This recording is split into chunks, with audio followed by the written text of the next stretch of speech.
Now let me talk about the things that you need to do once you become a citizen. I got 6 minutes. Number one, you need to apply for a U.S. passport, okay? Inside the white packet that we gave you, there is a passport application, okay? You will fill that out and do one of two things. You will either fill it out and make an appointment with the post office to hand it in with them, and they'll take a picture of you and everything, and they'll mail everything in. Or if you are a person who can read instructions and follow them to the letter, you can take your completed packet with everything, and you can go to a not a post office. You can drop it off at a post office, just drop it off, or you can go to a local library. They will have a sign on the outside that says, "Drop off your passport application here." Okay? So you can do one of those two things. You will need a U.S. passport to travel in and out of the United States, so please work and get that done. I would advise. Of the United States District Court for the District of Massachusetts, now holding in Sturbridge, for the District of Massachusetts, may draw near, give their attendance, and they shall be heard. God save the United States of America in this honorable court. Court is now open. Please remain standing for the presentation of the colors. Court is now in session.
Good morning and welcome. I am Bishop Narat, and I'm proud and honored to be here today with you as the first naturalized citizen to have been chairman of the Board of Trustees at Old Sturbridge Village. Yes, please sit. I'm sorry. It's a good thing I have a judge on my back. I was born along with my brother and sister in a Polish refugee camp in England after World War II. My parents immigrated with us to the United States of America in 1953, seeking opportunity for themselves and their children. Like many of you, they had no knowledge of the English language when they came. My father started out sweeping floors at the American Optical Company in Southbridge, Mass. He retired after having established his own business as a home builder.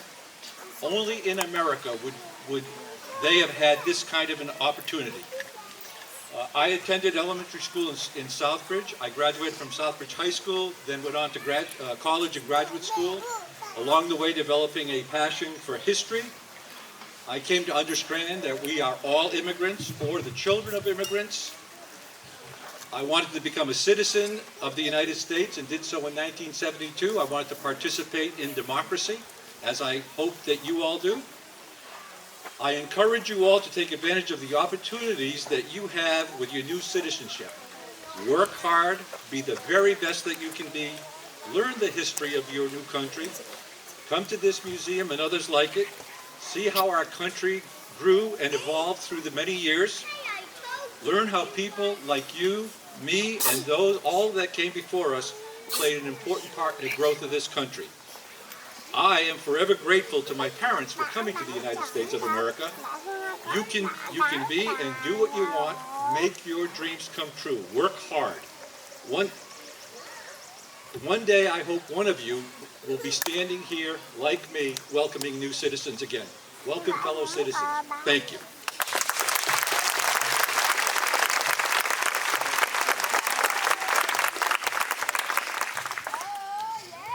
Good morning.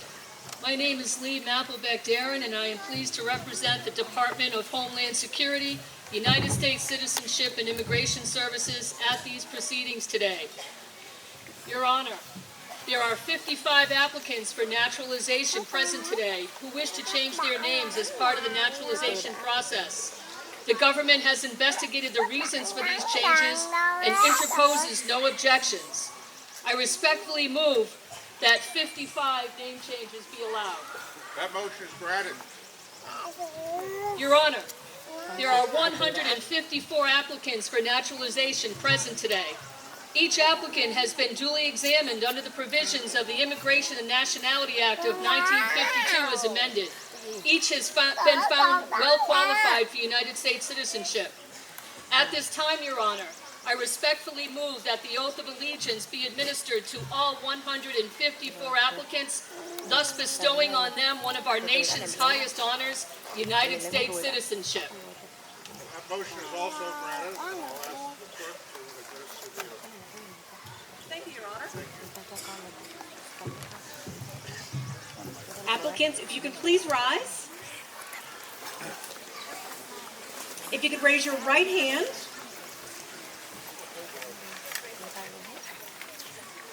And repeat after me, inserting your name after the word I. I hereby declare on oath that I absolutely and entirely renounce and abjure all allegiance and fidelity to any foreign prince, potentate, state or sovereignty, of which or of whom I have heretofore been a subject or citizen,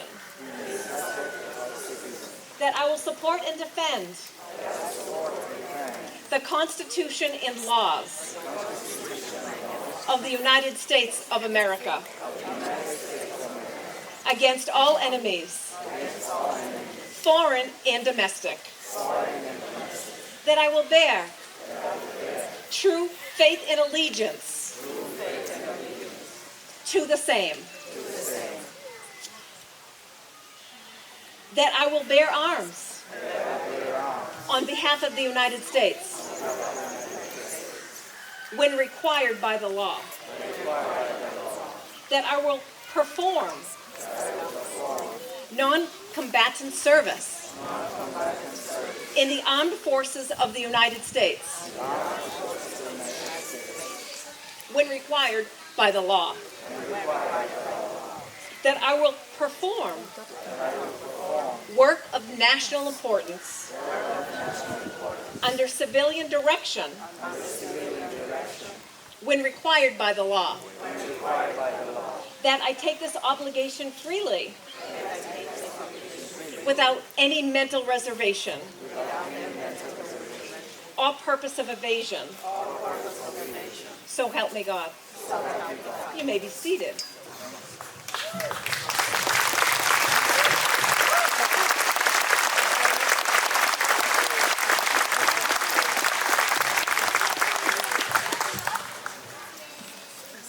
Well, good morning. Good morning. On behalf of the judges of the United States District Court, I Yeah, you guys can be seated too, really. On behalf of the judges of the court, let me be the very first to congratulate you all on becoming citizens of the United States. It is a great honor to preside over this ceremony, and you are all to be congratulated.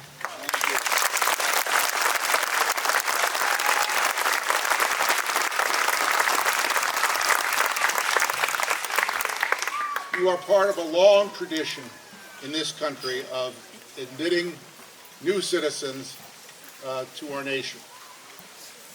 This has been going on for decades and will go on in the future. It's the way that the country rejuvenates itself, gets new people with new backgrounds, new ideas to come to this country and participate in this democracy. For some of us, the distance between us and people who were naturalized is not that great. My father was a naturalized citizen from Great Britain in the 1930s, and we have a daughter that we adopted from Korea, and she became a citizen in 1975. In fact, all of us, with the exception of the Native Americans and those who were brought here against their will, are either immigrants or descended from immigrants. It's part of a great tradition of which you are now a part. It's interesting that this issue of immigration and naturalization is not new. It existed in 1776 when the Declaration of Independence was promulgated. As a matter of fact, if you look at the Declaration itself, one of the grievances that the colonists had against England and King George III were that he had stifled immigration. The exact words are, "The king has endeavored to prevent the population of these states obstructing the laws for naturalization, and of foreigners refusing to pass others to encourage their coming to this country." So, although immigration, unfortunately, today is a very controversial issue, and I'm not going to get into the pros and cons of the issue, it is important to know, as I say, that it's been with us from the very beginning of this. Of this country, and it's as I say, a great gift to the country that we have new citizens like yourself. You know, we have this tradition, and it's very important to recognize that it's an unusual tradition. Not many countries assimilate the number of immigrants into citizenship as do the United States. In fact, I ran across an article about, that was 8 years ago, in the Atlantic Monthly, and this is the point they make. America assimilates outsiders on a scale matched by no other powerful country.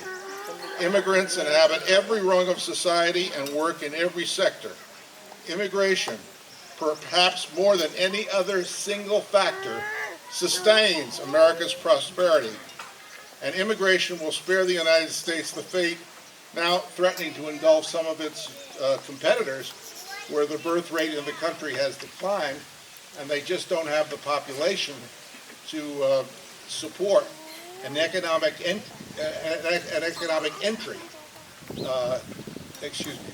engine to run the economy.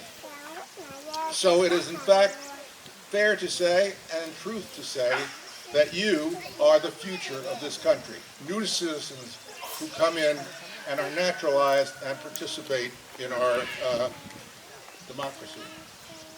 Now, I'm sure all of you are, at this point in time, very thankful that you've become citizens and are thinking of the benefits of citizenship, the rights and privileges that are accorded to you as citizens. But I just wanted to say a few words about some of the responsibilities of citizenship. This is a democracy, and it requires the participation of our citizens. And that, of course, now includes you. You heard about some of those duties in the oath that you just took. The duty to defend the United States in the event that we need to defend ourselves from an attack, or serve in the armed services of the United States to protect the interests of the United States abroad. It's either service in the military or non-combatant service or work of civilian importance. But you pledge to do that should the need arise. Of course, we all hope the need does not arise, but we must be ever vigilant that we have the citizens who are available to defend the country if that's necessary. Another important responsibility of citizenship is the responsibility to vote. As I said, this is democracy. It depends on the people expressing their will at the ballot box on election day. And it's vitally important that people do vote. To take a very extreme example, perhaps a silly one, but it makes the point, what if we had an election and no one came? No one voted. The system just would not work. So I entreat you to vote, to educate yourself as to what the various issues are, what the candidates are saying, and the issues that they are supporting, and then make your choice. I'm not here to tell you how to vote. That's one of the things about a free country. It's your free decision as to whom to vote for. But the important thing is it's a responsibility of citizens to vote, and I urge you to do so. The other, one of the other responsibilities, which is a bit closer to the work I do, is to serve on juries. The Declaration of Independence, again, was complaining about George III. In the Declaration it says he has deprived us, in many cases, of the benefits of trial by jury. Trial by jury is one of the hallmarks of democracy. No one can be convicted of a felony, that's a serious crime in this country, unless 12 jurors, he come in, they don't know anything about the case, they hear the evidence, and then they call it as they see it. And this is another very important part of democracy, but it requires the participation of citizens. Now, I will grant you that jury service is not always convenient. It interrupts your daily life, your occupation. It's burdensome, frankly, it is, but it's necessary. So when you get that jury summons in the mail, I'll certainly grant you a certain number of minutes to moan and groan and say, oh. But then I ask you to think about it as you are considering jury service and understand that it's very, very important. It's a protection that all citizens have against the government. That the government can't put you in jail for a felony unless 12 of your fellow citizens decide you're guilty beyond a reasonable doubt. And it's really hard to overemphasize the importance of that protection. I've been a judge since 1982. I'm not going to count the years, but I'll let you do that. And I've presided over many jury trials. And I must say almost uniformly that although they may rather be somewhere else, when the jurors come, they take the matter very, very seriously. And that's as it should be. And it's just so impressive to me to watch the jurors in action, listening to the evidence, deliberating among themselves, and rendering their verdict, whatever that verdict may be, and being proud of the fact that they did so. So when you get that jury summons, please respond to it in the spirit of which I speak.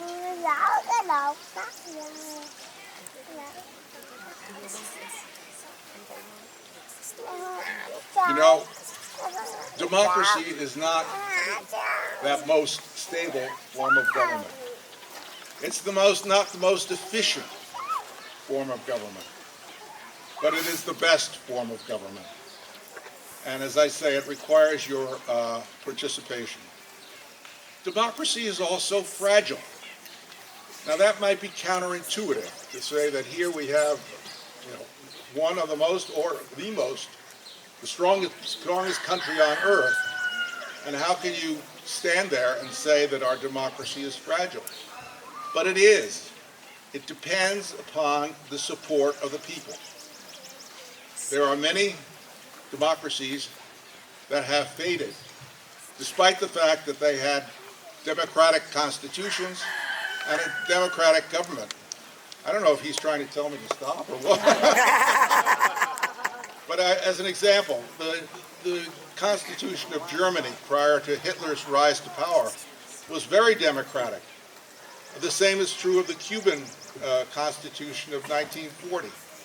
It was a model of democracy. And yet, those two countries succumbed to totalitarianism.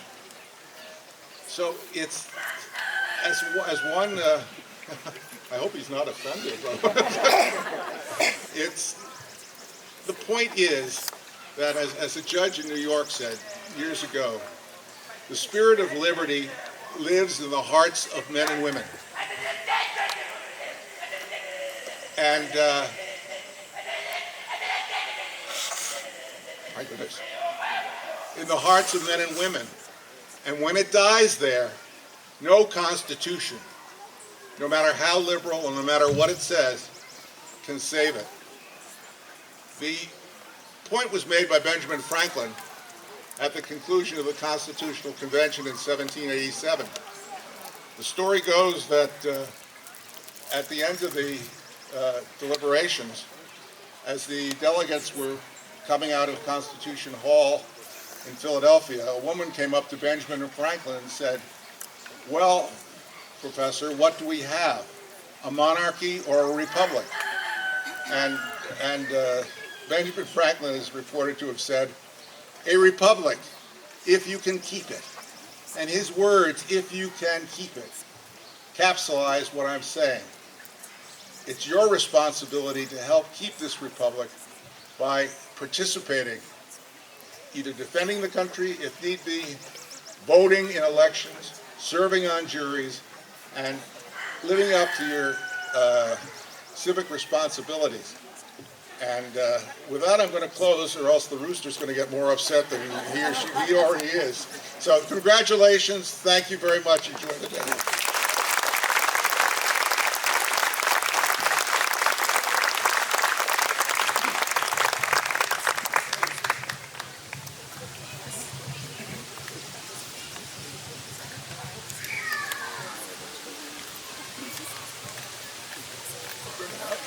Now to the Pledge of Allegiance. And I am lucky enough to have lots of helpers here. Actually, 8. And I noticed some of them became new citizens, because when the clerk said, "Raise your right hand," they did. And repeated part of the oath. They didn't make it to the end of the oath because it's rather long, but I like the fact that they all raised their right hands. But they're going to lead us in the Pledge of Allegiance. So let's go. You ready? You follow me? I pledge allegiance to the flag of the United States of America and to the republic for which it stands, one nation, under God, indivisible, in liberty and justice for all. Thank you very much. Thank you, kids.